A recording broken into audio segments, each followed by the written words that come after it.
80 કલાક ગુમ રહ્યા બાદ મળી તો ગયા છે, પરંતુ કેમ ગુમ થઈ ગયા હતા તેને લઈને કોકડું ઉકેલાયું નથી।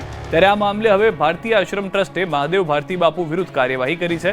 આશ્રમના તમામ હોદ્દા પરથી બાપુને હટાવી દેવાયા છે। બીજી તરફ ભારતીય આશ્રમમાં આ મુદ્દે બેઠકોનો દોર શરૂ થઈ ગયો છે।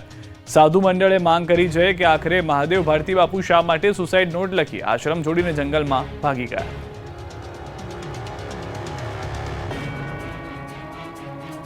અમરેલીથી સમાચાર। સાવરકુંડલામાં કોંગ્રેસના પ્રતિક ધરણા માવઠાથી થયેલા નુકસાનને લઈને કોંગ્રેસ આક્રમક। નેતાઓએ બળદગાડામાં બેસી રેલી યોજી ખેડૂતોને સહાયની માંગ સાથે આવેદનપત્ર પાઠવ્યું હતું। પરેશ ધાનાણી જિલ્લા કોંગ્રેસ પ્રમુખ પ્રતાપ દુધાત જોડાયા। ખેડૂતોને દેવું માફ કરવાની માંગ સાથે ગીર સોમનાથથી કોંગ્રેસની ખેડૂત આક્રોશ યાત્રાનો પ્રારંભ। ગુજરાતમાં કમોસમી વરસાદના કહેરથી પાક નિષ્ફળ જવાથી કંટાળેલા ખેડૂતની પીડાને વાચા આપવા માટે કોંગ્રેસે ગીર સોમનાથના વેરાવળ સોમનાથથી ખેડૂત આક્રોશ યાત્રાનો પ્રારંભ કર્યો। પ્રદેશ કોંગ્રેસ પ્રમુખ અમિત ચાવડાએ કોંગ્રેસની આક્રોશ યાત્રાને પ્રસ્થાન કરાવ્યું। યાત્રાના પ્રારંભિક કાર્યક્રમમાં સ્થાનિક કોંગ્રેસના નેતાઓ, કાર્યકરો અને મોટી સંખ્યામાં ખેડૂતો ઉત્સાહભેર જોડાયા। જય જવાન જય કિસાનના નારા સાથે મોટી સંખ્યામાં કોંગ્રેસના નેતાઓ અને ખેડૂતો ટ્રેક્ટર સાથે નીકળ્યા। આ યાત્રા ગીર સોમનાથથી શરૂ થઈને સૌરાષ્ટ્રના કુલ 11 જેટલા મુખ્ય જિલ્લા જૂનાગઢ, અમરેલી, ભાવનગર, બોટાદ, સુરેન્દ્રનગર, મોરબી, રાજકોટ, જામનગર, પોરબંદરનો પ્રવાસ કરશે અને અંતે દ્વારકામાં તેનું સમાપન થશે।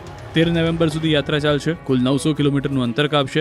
ઠેર ઠેર ખેડૂતોની કફોડી પરિસ્થિતિ સામે જ અવાજ ઉઠાવશે। આ યાત્રા દરમિયાન ટેકાના ભાવે તમામ પાકની ખરીદી તાત્કાલિક શરૂ કરવી, નુકસાનગ્રસ્ત ખેડૂતો માટે વિશેષ રાહત પેકેજની જાહેરાત કરવી, ખોટી જમીન માપણી રદ કરવી, ગુણવત્તાયુક્ત બિયારણ અને ખાતરની ઉપલબ્ધિ સુનિશ્ચિત કરવી, દેવા માફી કરવા સહિતની માંગણીઓ કરશે।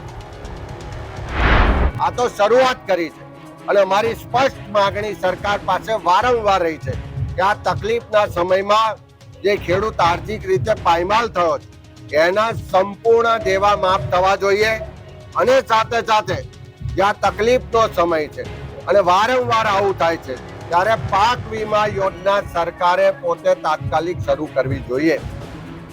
સુરેન્દ્રનગર પંથકના 6 ગામના લોકો જમીન બચાવવા જંગે ચડ્યા। સુરેન્દ્રનગર જિલ્લા કલેક્ટર કચેરી ખાતે ખેડૂતો અને બિલ્ડર એસોસિએશન દ્વારા મહાનગરપાલિકાને D4 માંથી D2 દરજ્જો આપવાના સરકારના નિર્ણયને લઈ રજૂઆત કરવામાં આવી।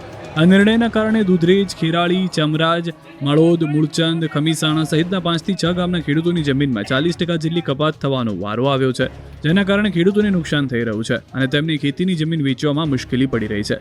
તો બીજી તરફ 40% કપાતના નિયમથી શહેરના નવા વિસ્તારમાં ડેવલપમેન્ટ અટકી જાય તેવી સ્થિતિ સર્જાય છે, જેનાથી બિલ્ડરોને પણ નુકસાની ભોગવવી પડે તેમ છે। આથી ખેડૂતો તેમજ શહેરના વિકાસને ધ્યાનમાં રાખીને મનપાનું D4 કેટેગરીનો દરજ્જો યથાવત રાખવામાં આવે તેવી માંગણી કરવામાં આવી હતી। જામનગરમાં ટામેટાના વેપારીએ કર્યો વિરોધ। જામનગર